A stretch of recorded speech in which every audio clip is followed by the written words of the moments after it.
रामकृष्ण हरी सज्जन हो. आज आपण कुंभ राशीचे भविष्य भाग 11 यावर विचार करणार आहोत.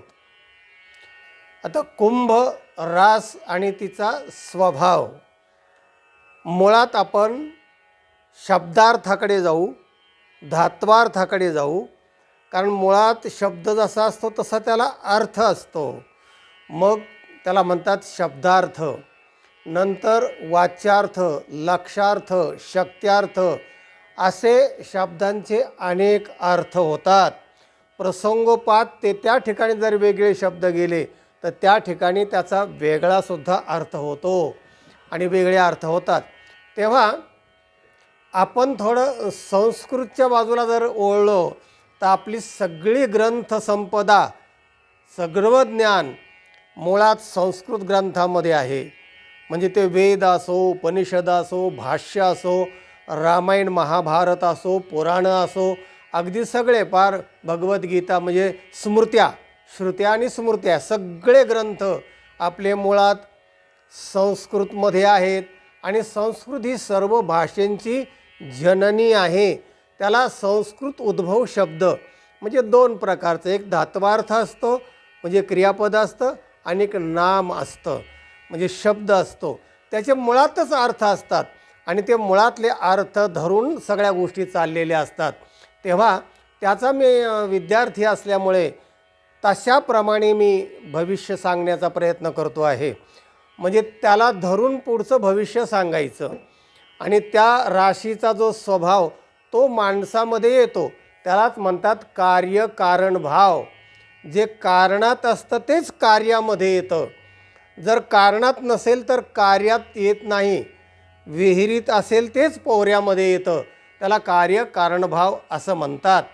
तेव्हा कुंभ रास असं जर आपण जेव्हा म्हणतो तर रास या शब्दाचा अर्थ आहे ढीग. पण कुंभ, कुंभ म्हणजे काय? कुंभम म्हणजे घट, मातीचा घडा.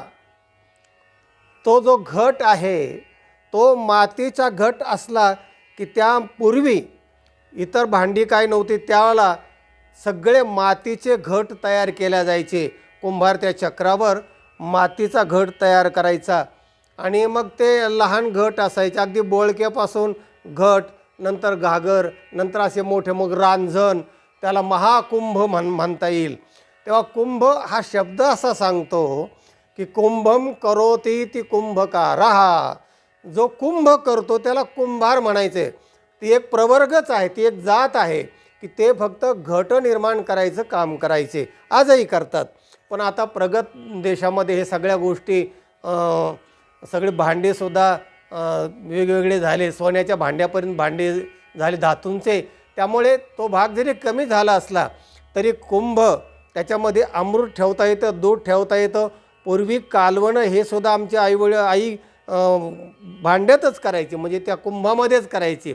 त्याला एक मोठं असं मध्यम प्रतीचं मडकं असतं, त्याच्यामध्ये चुलीवर ठेवून त्याच्यामध्ये ते कालवण करायचं आणि उत्तम व्हायचं. तर हे सगळं दही दूध विकणं अमुक तमुक हे सगळं घागरीच्या माठामध्येच ते सगळं व्हायचं.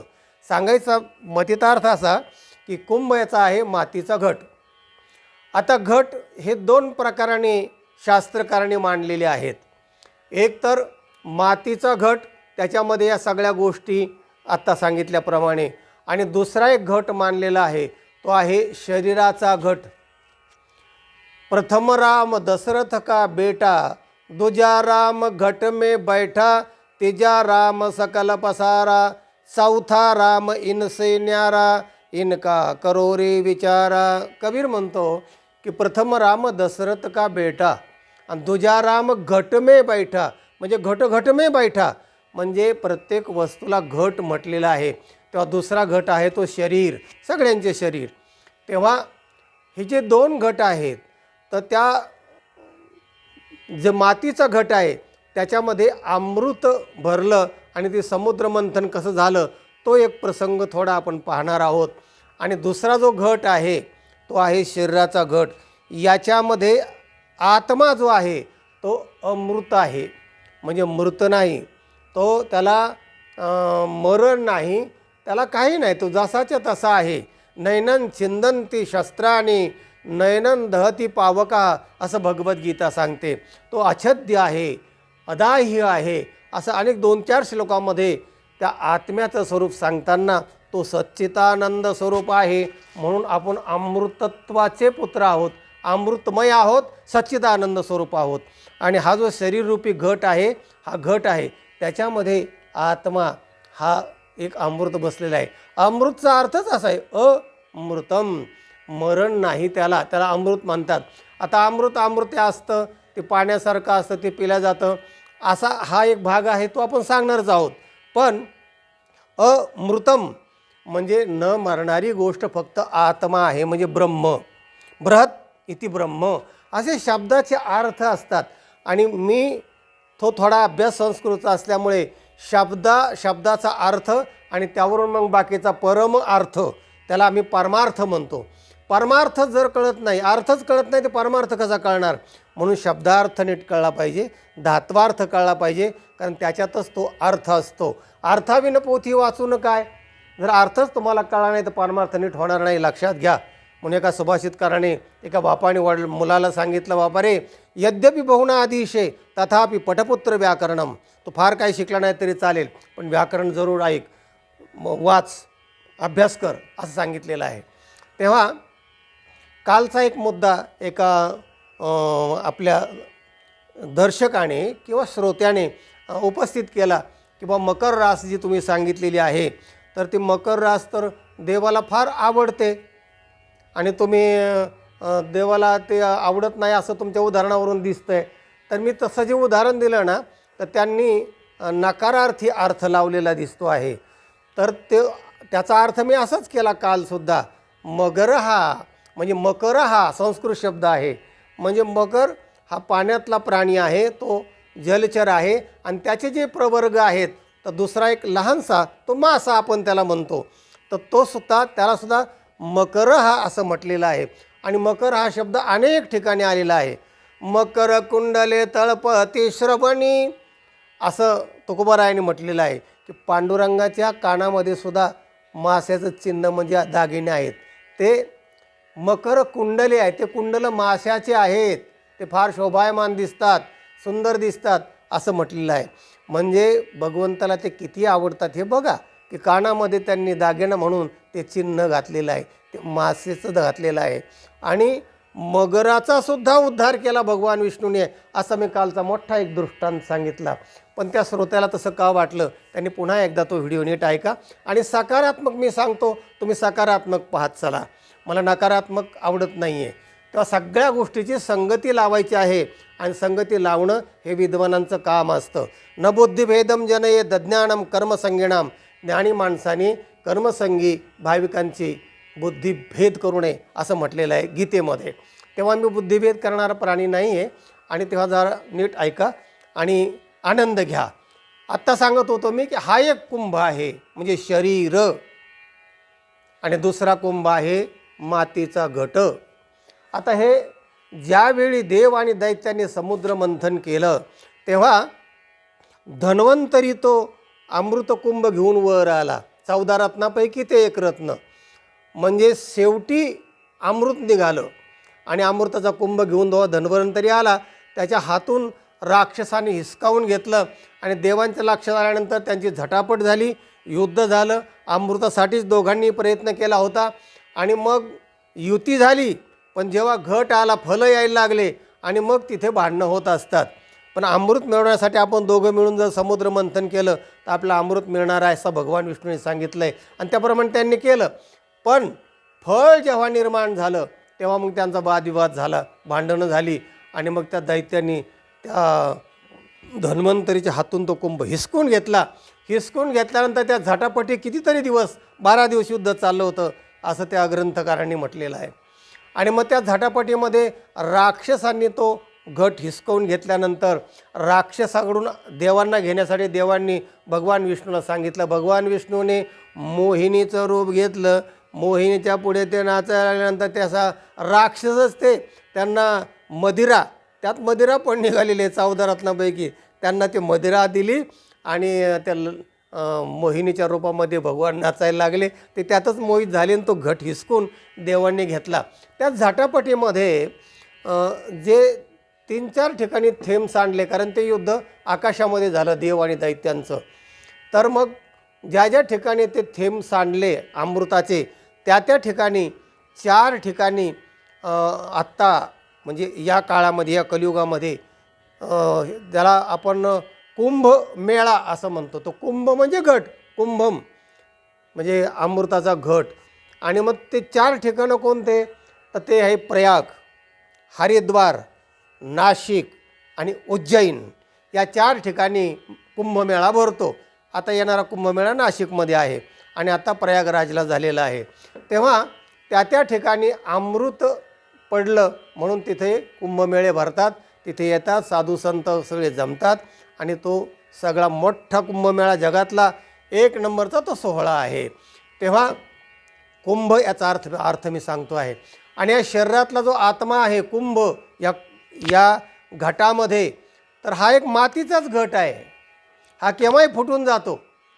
जेव्हा ते देहाला चिता देतात ना प्रेताला, तेव्हा सुद्धा तो घट असा मागं धरतात, 5 हेलपाटे घालतात, मग फोडतात आणि बोंब मारतात.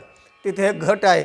घटाला इतकं काय महत्त्व आहे ना, मातीचा घट शेवटपर्यंत लागतो आणि घट जसा फुटतो मातीचा, तसा हा देह, त्याच्यातून आत्मा निघून एक जात नाही. आत्मा आहे तिथेच राहतो. शरीरही जिथे तिथे सगळ्या पंचमहाभूतात विलीन होतं आणि आपल्या संस्काराप्रमाणे आपला दुसरा देह मिळतो, असं शास्त्र आहे. तेव्हा समुद्रमंथन झालं आणि धन्वंतरी कोणतो हिसकाहिसकीमध्ये तो अमृत जिथे जिथे सांडलं तिथे कुंभमेळा भरतो. म्हणून हा घटाचा संपूर्ण भाग आहे. तेव्हा संपूर्ण एक श्लोक सांगतो तुम्हाला, म्हणजे आपल्या लक्षात येईल. संपूर्ण कुंभो न करोति शब्दम अर्धो घटो घोषमुपैति नूनम विद्वान कुलीनो न करोति गर्वम जलपंति मूढास्तु गुणैर्विहीनाः. संपूर्ण कुंभो न करोति शब्दम. पूर्ण घट भरलेला असला पाण्याने की तो असा आवाज करत नाही, आणि अर्धा असला की असा हिसळतो, उथळ पाण्याला खळखळाट फार असं म्हणतात. तसं कुंभ इथं शब्द आलेला आहे.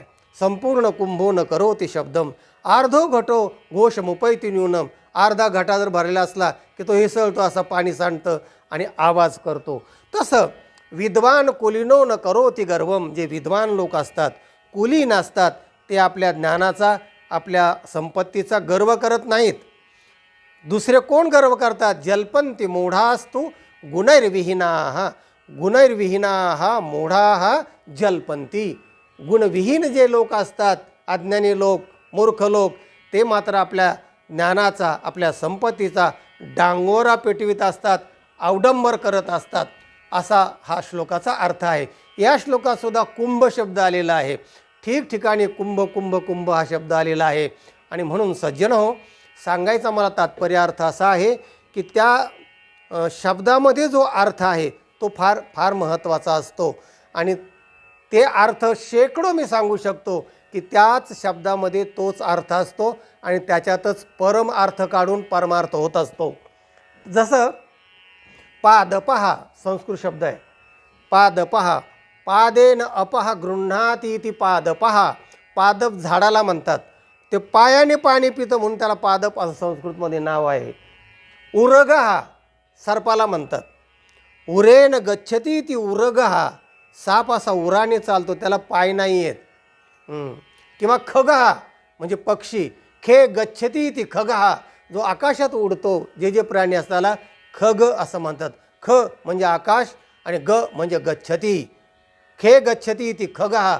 असे शेकडो शब्द तुम्हाला सांगेल.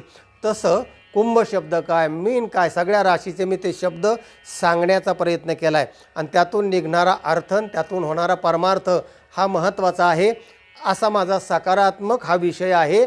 आता ज्या ज्या भविष्यकाराने जे काय कथन केलं असेल तो त्यांच्या ज्ञानाचा भाग आहे.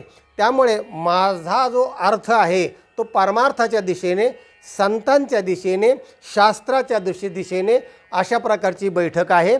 आणि ती श्रोत्यांना नाविन्यपूर्ण वाटावी. कारण त्यांनी जे सगळं सांगितले तेच जर मी सांगितलं तर त्याच्यामध्ये काय अर्थ नाही, नाविन्य काहीच राहणार नाही. आणि म्हणून तुम्ही चॅनलवर जर बघितलं ना, शेकडो लोकांनी ते भविष्य सांगितलेले आहेत. तेव्हा तशाच प्रकारचं काहीतरी घेऊन मी सांगणं हे काय योग्य नसल्यामुळं माझा जो अर्थ आहे आणि माझा जो अभ्यास आहे तो आपणापुढे मी मांडतो आहे. तेव्हा कुंभ राशीचे लोक बुद्धिवान असतात, सत्यप्रिय असतात, स्वतंत्र विचाराचे असतात.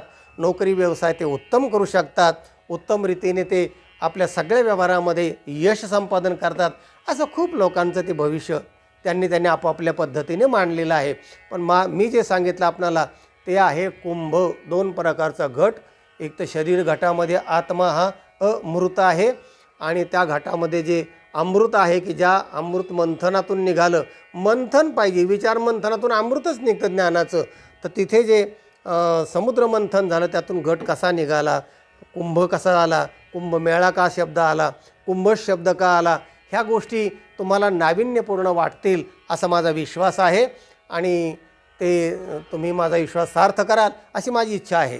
सज्जनो, हा व्हिडिओ इतरांना पाठवा, लाईक करा. ज्यांनी चॅनलला सबस्क्राईब केलं नाही त्यांनी जरूर सबस्क्राईब करा. ज्ञान ऐकत राहा, वाटीत राहा, आनंदी राहा. रामकृष्ण हरी.